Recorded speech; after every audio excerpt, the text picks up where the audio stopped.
Hello అండి, welcome to our channel. నేను కాశీరత్నం. ఈరోజు నేనైతే ఎర్లీ మార్నింగ్ 4 o'clockకే నిద్ర అయితే లేచానండి. One side paneer butter masala చేస్తున్నాను, వన్ సైడ్ అయితే చపాతీల పిండి కూడా కలిపేసి చపాతీలు స్టార్ట్ చేయాలి. ఈ లోపల బాల్కనీలోకి వెళ్ళి కొంచెం వీడియో అయితే తీసుకున్నాను. ఇక చపాతీలు అయితే చేస్తున్నాను. పిల్లల లంచ్ బాక్స్లోకి ఈరోజు చపాతీ అండ్ బటర్ మసాలా అయితే చేస్తున్నాను. ఎప్పుడో రేర్గా పిల్లలకి పన్నీర్ కర్రీ చపాతీ పెట్టిస్తూ ఉంటాను. కానీ ఈరోజు అనిపించింది పిల్లలకి ఇలా స్పెషల్గా బాక్స్లో పెట్టిద్దాము అని. చపాతీ మాత్రం పిల్లల బాక్స్లోకి ఎన్ని కావాలో అంతవరకు అయితే చేసి మిగిలిన పిండిని మాత్రం ఫ్రిడ్జ్లో పెట్టేద్దాం అనుకుంటున్నాను. డిన్నర్ టైంలో యూజ్ అవుతుంది కదా అని చెప్పి. పిల్లలైతే ఫ్రెష్ అప్ అవుతున్నారండి.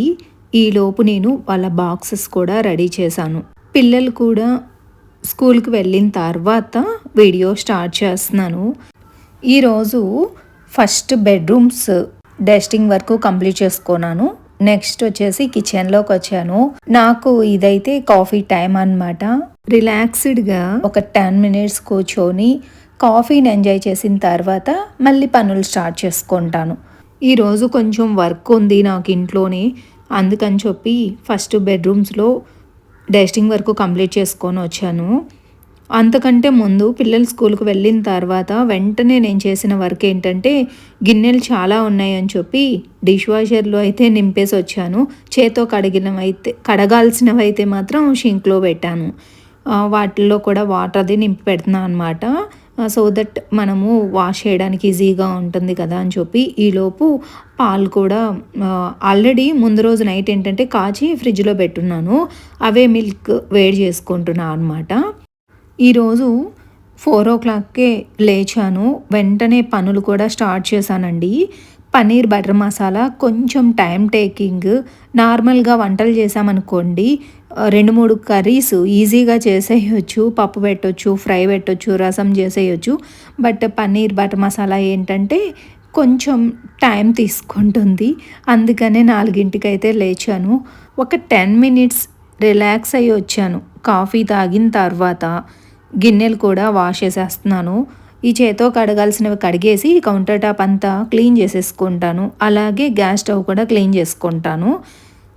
మోస్ట్లీ ఒక 10 minutes అలా పడుతుంది అంతే కౌంటర్ టాప్ క్లీన్ చేయడానికి. వెజిల్స్ ఒక 10 minutes అనుకోండి. ఒక 20 minutesలో ఈ వర్క్ కంప్లీట్ అయిపోతుంది. తర్వాత ఇల్లు చేసి తడబట్టు కూడా పెట్టేసి బట్టల మిషన్లో వేయాలి. ఈ పనులు అయితే ఉన్నాయి. ఫస్ట్ కౌంటర్ టాప్ క్లీన్ చేసేసి కిచెన్లో గిన్నెలు లేకుండా చేశాను అనుకోండి, దాదాపు హాఫ్ వర్క్ అయిపోయినట్టే అనిపిస్తుంది. నా ఫీలింగ్ అది. నేను చిమ్నీ అయితే వీక్లీ 2 times అయితే క్లీన్ చేస్తానండి. రోజు అయితే క్లీన్ ఏం చేయను, నీట్గానే ఉంటుంది. ఇక స్టవ్ కౌంటర్ టాప్ అంతా క్లీన్ చేసుకున్నాను కదా, షింక్ కూడా నీట్గా వాష్ చేసేసాను.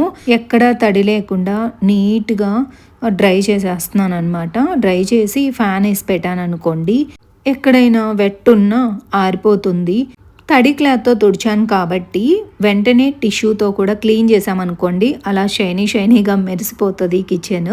ఫ్యాన్ వేసి వదిలేసాను కదా. నెక్స్ట్ బాల్కనీలో ఉన్న వాష్ బేసిన్ ఉంటుంది, అలాగే మిర్రర్ కూడా ఉంటుందండి. బాల్కనీలో ఎక్కువ దుమ్ము రావడం వల్ల ఫుల్గా డర్ట్, అలాగే మేము హ్యాండ్ వాష్ చేసుకుంటాం కాబట్టి వాటర్ అవి చిందుతూ ఉంటాయి. సో కాలిన్ అది వేసి క్లీన్ చేశాను. ఫస్ట్ హార్పిక్తో వాష్ బేసిన్ అంతా క్లీన్ చేశాను. వీడియో అక్కడ ఏమీ షూట్ చేయలేదు. తర్వాత లాస్ట్లో ఇలా క్లిప్ అయితే వీడియో తీసుకుంటున్నాను. చాలా వరకు వీడియోస్ ఏమీ షూట్ చేయను, గుర్తొచ్చినప్పుడు వీడియో తీసుకుంటాను, గుర్తు రానప్పుడు వదిలేస్తాను. ఇలా వాష్ బేసిన్ కూడా క్లీన్ చేసేసుకున్నాను నీట్గా. ఇక నెక్స్ట్ వచ్చేసి ఇల్లు చేసి తడబట్ట కూడా పెట్టాలి. అది పెట్టిన తర్వాతే మళ్ళీ వీడియో అనేది తీసుకున్నాను. ఇప్పుడు బట్టలు వాషింగ్ మిషన్లో వేయడానికి అయితే వెళ్తున్నాను. యాక్చువల్లీ ఈరోజు washing machine and dish washer 2 కూడా డీప్ క్లీన్ చేద్దాము, డ్రమ్ క్లీన్ పెట్టేద్దాము అనేసి అనుకున్నాను వాషింగ్ మిషన్కి. బట్ క్లాత్స్ అవి ఉన్నాయి. సో ముందు పైన దుమ్మేదన్నున్నా క్లీన్ చేసుకున్న తర్వాత బట్టలు కూడా మిషన్లో వేసిన తర్వాత అప్పుడు డ్రమ్ క్లీన్ పెట్టేద్దాము అనుకుంటున్నాను. అలా పెట్టడం వల్ల డర్ట్ ఏదైనా ఉన్నా కూడా క్లీన్ అయిపోతుంది వాషింగ్ మిషను. సో ఫస్ట్ దుమ్మంతా తుడిచేసాను. నెక్స్ట్ వచ్చేసి బట్టలన్నీ మిషన్లో పెట్టేసి ఆన్ చేసేసాను అనుకోండి. ఇక నేను స్నానం చేసి వచ్చేసరికి బట్టలు కూడా అయిపోతాయి. ఈరోజు ఇంకా వాష్రూమ్ క్లీనింగ్ ఉంది. అలాగే మా వాష్రూమ్లో ఏంటంటే పార్టీషన్ మిర్రర్ ఉంటుంది. సో అది కూడా క్లీన్ చేయాలి. ముందు కాలిన్ అది వేసి క్లీన్ చేశాను. తర్వాతే బట్టల మిషన్లో వేస్తున్నాను. ఆ క్లిప్ కూడా కట్ చేశాను. సరే వీడియోలో ఎందుకులే అని చెప్పి ఇక బట్టల మిషన్లో వేశాను కదా. ఈలోపు ఫ్రెష్ అప్ అయ్యి వచ్చిన తర్వాత నేను ఇంకా బ్రేక్ఫాస్ట్ అయితే చేయలేదు. ఇప్పుడు ఎగ్ దోశ అయితే వేసుకుంటున్నాను. ఈ వీడియో అయితే వెనస్డే రోజు తీసుకున్న వ్లాగ్ అండి. డస్టింగ్ వర్క్ ఈరోజు ఎక్కువ పెట్టుకున్నా అనమాట. అందుకని చెప్పి ఇక పూజ ఈరోజు స్కిప్ చేశాను. జస్ట్ దండం పెట్టుకొని వచ్చాను. ఎగ్ దోశ వేసుకొని తిన్న తర్వాత మిగిలిన పనులైతే మళ్ళీ స్టార్ట్ చేయాలి. దోశ బ్యాటర్ ఏంటంటే నేను ఇక్కడ ఉప్పుడు బియ్యంతోనే చేస్తానండి. దోశ కానీ ఇడ్లీ కానీ రెండిటికి ఒకటే బ్యాటర్ అయితే యూజ్ చేస్తాను. ఒక ఎగ్ కొట్టేసి దాంట్లో కొంచెము ధనియాల పొడి, గరం మసాలా, ఉప్పు, కారం, పసుపు అంతేనండి. సింపుల్గా ఎగ్ దోశ అయితే వేసుకున్నాను. రిలాక్స్డ్గా ఒక 5 మినిట్స్ కూర్చొని బ్రేక్ఫాస్ట్ కంప్లీట్ చేసుకున్న తర్వాత మళ్ళీ నా వర్క్స్ అయితే స్టార్ట్ చేశాను. ఈరోజు కిచెన్లో ఒక క్యాబినెట్ అయితే క్లీన్ చేద్దాం అనుకుంటున్నాను.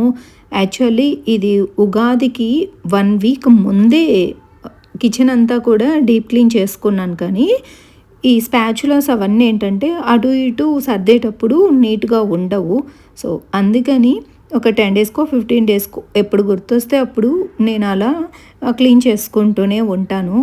సో దట్ మన కిచెన్ ఎప్పుడూ నీట్గా ఉంటుంది. అలాగే అటు ఇటు అయినవి కూడా సర్దుకున్నట్టు ఉంటుందని చెప్పి 10 డేస్కో 15 డేస్కో అలా క్లీనింగ్ అయితే నడుస్తూ ఉంటుంది. కిచెన్లో వేరే ర్యాక్స్ ఉంటాయి కదా, పెద్ద పెద్ద గిన్నెలు పెట్టినా కుక్కర్లు పెట్టినా చాలా నీట్గానే ఉంటాయి. కానీ ఎందుకో ఈ క్యాబినెట్ మాత్రం అటు ఇటు అవుతూ ఉంటాయి. స్పూన్స్, ఫోక్స్ అవన్నీ కూడా చూసారు కదా. డస్ట్ ఏమీ లేదు, చాలా నీట్గా ఉందని చెప్పి ఒకసారి ఇదిలిచ్చేసి తుడిచేసి పొడి క్లాత్తోనే మళ్ళీ కవర్స్ అన్నీ కూడా నీట్గా పెట్టేసుకొని ఇలా సర్దుకుంటూ ఉంటాను. 10 డేస్కి ఒకసారి చాలా నీట్గా అనిపిస్తూ ఉంటాయి. అండ్ ఉగాది అప్పుడు ఏంటంటే ఇలా కబోర్డ్స్ క్లీన్ చేయడం అవ్వలేదు. ఒక 4-5 ఏమో చేశాను కానీ తర్వాత టైం లేక చేయలేకపోయాను. ఆ మిగిలినవి ఇప్పుడు క్లీన్ చేసుకుంటున్నాను అనమాట. షింక్ ఇక్కడే ఉంటుంది కదా, అప్పుడప్పుడు వాటర్ అవి చిందుతూ ఉంటాయని చెప్పి గిన్నెలు వాష్ చేసిన తర్వాత గుర్తొచ్చినప్పుడు తుడుస్తాను. నీట్గానే ఉంటాయి. కానీ ఎప్పుడైనా వదిలేసినప్పుడు ఆ మార్క్స్ అవి వాటర్ మార్క్స్ తెలుస్తూ ఉంటాయని చెప్పి ఒక్కొక్కసారి అలా నీట్గా కాలిన్ అది వేసి క్లీన్ చేస్తాను. ఎంత షైనింగ్గా ఉంటుందో అసలు. ఈరోజు ఇలా క్లీన్ చేసుకున్నాను కదా, డీప్ క్లీన్ ఏం కాదులేండి. నేను రోజు ఏదో ఒక షెల్ఫ్ కానీ లేకపోతే ఏదో ఒక కబోర్డ్స్ కానీ ఇలా పెట్టుకుంటాను పనులు ఖాళీగా ఉన్న రోజుల్లో. మన ఇల్లు ఎప్పుడు నీట్గా ఉంటుంది, మనకు కూడా సెల్ఫ్ సాటిస్ఫాక్షన్ అనమాట. ఇల్లు చాలా నీట్గా ఉంటుంది కదా, ఏ ర్యాక్ అయినా ఏ షెల్ఫ్ అయినా అని చెప్పి. ఇక టైం అయితే 12 అయింది. ఎంత ఎండ వస్తుందో మా కిచెన్లోకి. అందుకని చెప్పి నేను అలా విండో బ్లైండ్ అయితే కొంచెం కిందకు దించాను. సరే వీడియో తీసుకున్న తర్వాత ఇక చికెన్ కూడా ఆర్డర్ పెట్టాను నైట్ డిన్నర్ కోసం. అండ్ ఇప్పుడు ఇంకా నేను లంచ్ కూడా ప్రిపేర్ చేయలేదు కదా, సో లంచ్కి డిన్నర్కి సరిపోతుంది కదా అని చెప్పి చికెన్ కర్రీ అయితే ఆర్డర్ పెట్టాను. చికెన్ వచ్చింది 11-11:30కి ఆ టైంలో వచ్చింది. మ్యారినేట్ కూడా చేసి పెట్టున్నాను. ఉప్పు, కారం, పసుపు, పెరుగు, అల్లం వెల్లుల్లి పేస్ట్, ధనియాల పొడి, గరం మసాలా వేసి ఇక్కడ మసాలా కావాల్సినవన్నీ కూడా ప్రిపేర్ చేస్తున్నాను. చికెన్ మసాలాకి ఒక ఆనియన్, అల్లం వెల్లుల్లి అండ్ బిర్యానీ దినుసులు కూడా వేసి మిక్సీ పట్టుకున్నానండి. ఒక 5-6 జీడిపప్పు వేసి అలాగే కొత్తిమీర, కొంచెం పుదీనా కూడా కలిపి మిక్సీ అయితే పట్టుకున్నాను. కుక్కర్లో చేస్తున్నాను అనమాట. చాలా బాగొస్తది ఈ కర్రీ కుక్కర్‌లో అయినా కూడా. ముందుగా నూనె వేసుకున్నాను. ఆనియన్ ఒకటి కట్ చేసుకున్నాను. చిన్న ముక్కలుగా వేసుకొని వేగిన తర్వాత ఇందులోకి పేస్ట్ పట్టుకున్న మసాలా కూడా వేసుకొని మ్యారినేట్ చేసిన చికెన్ కూడా వేస్తున్నాను.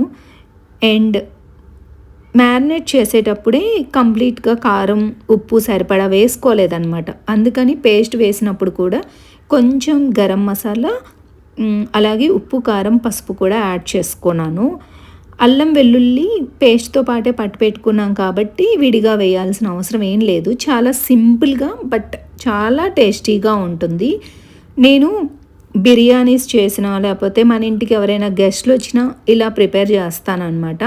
సో ఈ కర్రీ మా ఫ్రెండ్ దగ్గర నేర్చుకున్నాను. చాలా బాగా చేస్తది తను. మీతో షేర్ చేసుకున్నానో లేదో నాకైతే గుర్తులేదు కానీ ఇప్పుడు చేస్తున్నాను కదా అని చెప్పి వీడియో షూట్ చేశాను. ఒక 5 విజిల్స్ వస్తే సరిపోతుందండి. ఆపిన తర్వాత ఇలా కొంచెం మనకి వాటర్ లాగా అనిపించింది అంటే ఒక 5 మినిట్స్ ఉడికించుకొని ఆపేశారనుకోండి గ్రేవీ ఇలా థిక్‌గా అవుతదనమాట. ఇప్పుడు రైస్ అయితే పెట్టేశాను. నైట్‌కి అయితే చపాతీ చేసేస్తాను ఎలాగో కర్రీ ఉంది కాబట్టి. ఓకేనండి. ఈ వీడియోనైతే నేను ఇంతటితో ఎండ్ చేస్తున్నాను. ఈ వీడియో మీకు నచ్చిందని అనుకుంటున్నాను.